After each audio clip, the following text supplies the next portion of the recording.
Flutter Interviews, powered by LeanCode. Let's build great apps together.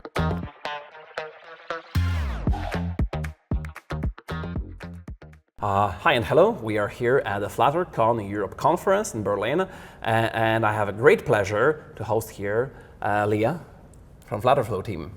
Yeah, thank you so much. I'm really happy to chat with you and be here in Berlin. Great, I'm also glad that you find the time for us. So tell me, Leigha, what's your story with FlutterFlow? It's been a definitely life-changing moment when you decided to join the FlutterFlow, still a very young company, beginning of this year. What motivated you to that change? Yeah, well, that's a great question. So as you hinted at, I worked on the Flutter team at Google for a couple of years. I was actually at Google for like 4.5 years, and I worked on the Flutter team a couple of those years. So it was a really big decision to try to leave. But I had met the team at FlutterFlow. I had met the two co-founders, Abel and Alex, at some Flutter events. And I was just really excited about their product vision. You know, FlutterFlow as a company, the goal is to make it easier just to build apps and to bring your ideas to life. And that mission just really resonated with me. And I thought they had a really good foundation. You know, they had recently raised a Series A. They had like a great team, a team that was made up of a couple of people that I had already worked with, like Pooja and Ailey, who are both here with me today. And yeah, I just thought that it was like a great opportunity to go into a small startup and try to make a big impact. Right, so it's also clear that this mission resonated not only with you, but also with investors. You've mentioned that your transfer to FlutterFlow coincided with the investment round, so you are well equipped for your mission, right? Yes, exactly. I mean, that's kind of a necessary part of really scaling a startup, especially one that wants to become really big in this sort of economy and tech world. So it was a good mark of confidence in that the tech community sees a lot of value and opportunity in FlutterFlow. Perfect. So can you tell us like a little bit more first-hand perspective, what actually FlutterFlow is? Is it a low-code solution? Is it a no-code solution? How do you see that from your perspective? Yeah, so I don't like to use the term low code because I feel like people have this kind of connotation of what a low code tool is. They think if you're using a low code tool, maybe you're making sacrifices on like the quality of the app, or that you have a really limited scope and features, and so it's only good for like prototyping or building something really simple. So I try to think about FlutterFlow as like a visual development environment. And I think that's kind of our long-term goal, is to look at the things that an IDE does really well. So like, you know, just giving you the flexibility of bringing any of your vision for your product to life, but taking things that are really hard to do in code and making it easier to do in this visual environment. But I try to make that distinction because I like to think of FlutterFlow as a bit lower abstraction than traditional low-code tools. So you're still making technical decisions on the architecture of your app. You're defining state variables, you're choosing when to update those variables, you're thinking about rebuilds and things like that. So while definitely we want to make your life easier, we don't want to put you in this black box where you don't know what's going on and you lose too much control. I think I totally get this idea of trying to separate yourself from what the low code naturally means from the technical perspective. Do you also face some criticism related to being still somehow on that side of product development? 100%, and I think, you know, everyone is going to have different personal preferences and skepticism.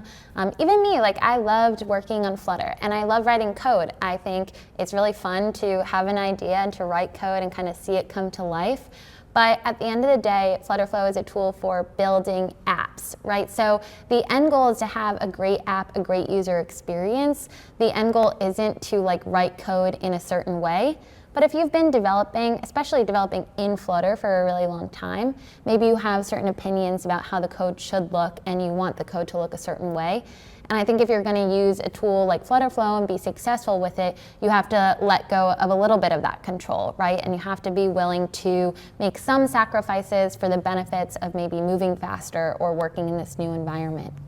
But I think some of the skepticism or like criticism that we hear, a lot of people want to take a look at the generated code and see what things can be improved. And I think some criticism we face is, classic Flutter app criticism about like, I want to use this state management solution or I want to do it this way. But there is also a lot of good criticism. Like some people have pointed out some poor decisions on how we manage app state. And we really try to listen to that feedback and incorporate it into the updates we're making to our product. So I would say one piece of criticism is the generated code and just trying to make that better and fit best practices better. Another bit of criticism we hear from our community or people who have tried FlutterFlow is app performance. And we're Flutter developers, so you can understand Flutter Web has, been a bit slow to really get up and running in terms of like really complex production apps on the web. And FlutterFlow itself is a Flutter app, so I think we've felt a bit of the pain of performance of Flutter on web. But we're so excited about WASM, and we're trying to get that into FlutterFlow, so we really think the performance will improve a lot. I think the last piece of feedback that I hear a lot is just general bugginess in the tool, and I think that's also part of being a part of a small startup. We're a pretty small team, we move quickly, which means we sometimes break things. So we're trying to get more mature as an organization and put the right testing in place and things like that. Right. But you definitely also have some enthusiasts using the product already, right? And one additional question here, for whom actually FlutterFlow is? Is it more for developers? Because you've mentioned that you can still work on specific features and make some specific architectural decisions inside FlutterFlow, or is it for designers? Because you've mentioned that is a visual interface for building the apps. How do you balance between those two words? Yeah, that's a great question. And actually, our user base is split almost exactly 50-50, with 50% of people saying they're developers and 50% of people saying they're either product managers, entrepreneurs, or designers. So it's really funny that we have these two distinct groups of people. But what I've learned from talking to our customers is it's less about the job title, and I think it's more about kind of your end goals and your willingness to learn. So again, FlutterFlow is a tool for building apps. So it's really people who have this idea for an app that they're trying to build, and they're trying to get to that end goal. So developers who have really strong opinions about certain pieces of code will probably be not successful with FlutterFlow. And they'll have to kind of maybe make some trade-offs to really get the benefits of using FlutterFlow. On the other side, there are some technical concepts, so maybe you're a product manager, you're a designer who has all these great ideas, but you have to learn a little bit about app development and some of those technical concepts to be successful. So really it's like taking these two groups and trying to make them meet in the middle a little bit with a common goal and a common understanding. Right. And speaking about the user base, you also have some substantial numbers that you already met and achieved. Can you elaborate on that? Yeah, we have, I think the last time I checked, we were like 1.3 or 1.4 million users. So those are people that have signed up and used FlutterFlow.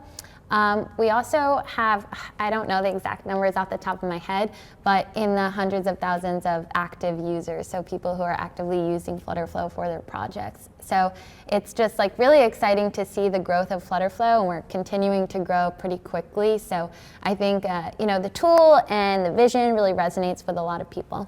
Right, and do you track the specific behavior of your users? What are the typical challenges they want to solve using FlutterFlow? That's a good question. I'm sure we ask somewhere in the onboarding flow a little bit about what people are trying to build, but honestly, I haven't looked at it too much. Anecdotally, when I talk to customers, it really ranges. There are students who are building stuff for their class in FlutterFlow. There are indie developers who just have an idea for a workout app or a personal finance app. Then there are smaller groups of people who are maybe have some initial funding, we've worked with a lot of kind of VC or startup communities to help people, especially entrepreneurs, start to build their products in FlutterFlow. And then we have huge enterprises, so a lot of financial institutions and some retail businesses that are using FlutterFlow both for internal apps and customer-facing mobile apps. Right, so I believe all those cases when rapid development is required, right? And, Yeah. and bringing the vision to the market as quickly as possible, then Exactly. FlutterFlow comes handy, right? Exactly, exactly. Okay, great. And with those numbers, with such a great audience of developers, you're also preparing your own event pretty soon. Yes, we are in September. So FlutterCon New York will be in September, and 2 days before FlutterCon kicks off, we're having our developer conference, FFDC, also in New York City, which is where I'm from, so it's a special place to me. Yeah, and I'm really excited. We're going to have some product announcements. We're going to have some workshops and talks from our community and from people who work at FlutterFlow. So I think it's going to be a really fun event. Right, great. I also think that it's going to be a great event, so definitely strong invitation to all the people who can listen to us and try to make the booking in your calendars and book the time for the FlutterFlow Developers Conference in New York this year, September. Yep, hope to see you there. Right, thank you. Thanks Thank so you, much. Leigha. It was a pleasure. Yeah. Thank you so much. Build your next project with us. Schedule a free 30 minutes consultation.